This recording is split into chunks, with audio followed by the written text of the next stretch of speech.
All right, ladies and gentlemen, we're gonna do a start of the King Air E-90. So this is how we're gonna start it. Make sure the power levers are in idle. We're gonna take the prop levers, move them forward, and both the fuel cutoffs, condition levers, are in fuel cutoff currently. All right.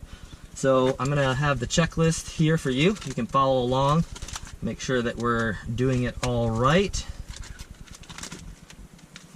So here's engine start checklist. So kind of follow along with me and then watch kind of how I'm doing it as well. All right? Okay. Okay, so the important numbers to pull out from this here are the right condition lever, or the condition levers. We're looking for an N1 of 12%. Then we're making sure the ITT does not exceed 1090. And then we're looking to get the starter off at 51% N1. Okay? Okay. So make sure that our feet are on the brakes. We're all set that way. We're going to come over here, and underneath of this bar, we call this the bar. All right? There's a switch for the battery. So we turn the battery switch on, we check volts, make sure that we're good that way. Then we're gonna come over here and rest our hand by the right ignition engine start switch. We're gonna check here, make sure it's clear. Check and make sure it's clear over there. Yes, nobody underneath of there. All right. And then we're gonna go ahead and engage this to start. So if we had a line guy out there, we'd put our 2 up like this and we would make a motion like this. That means we're starting engine 2, which is our right engine out there. So we're gonna go ahead and put the starter up. So we're coming up here to the N1 and we're going to look for 12%. Once we get 12%, we're going to introduce fuel.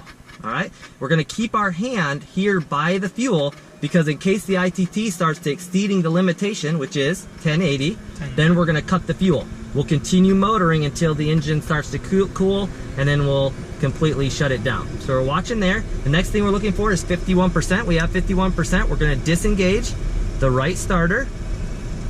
Let it spool up.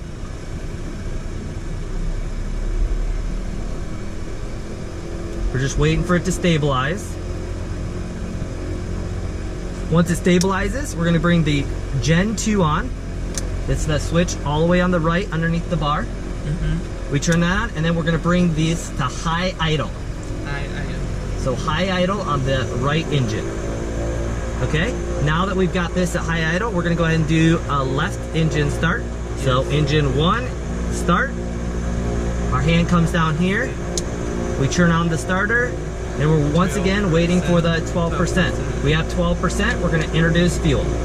Keeping our hand resting here, because we're watching ITT. If it exceeds our limitation of 1080, we're going to cut the fuel.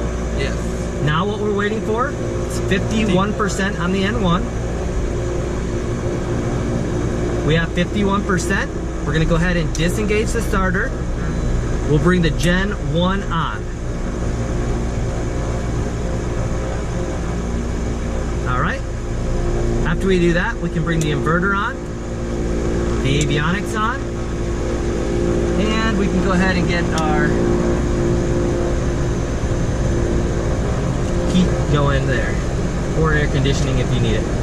But it's a little bit cool out today, surprisingly. And then, now that we're all set that way, we can bring these back to low idle. Everything's stabilized. We check over that, go back over, check over our volts, make sure that all of our engine gauges are in the green. And that is a good start on engine 1 and engine 2 of the King Air E-90.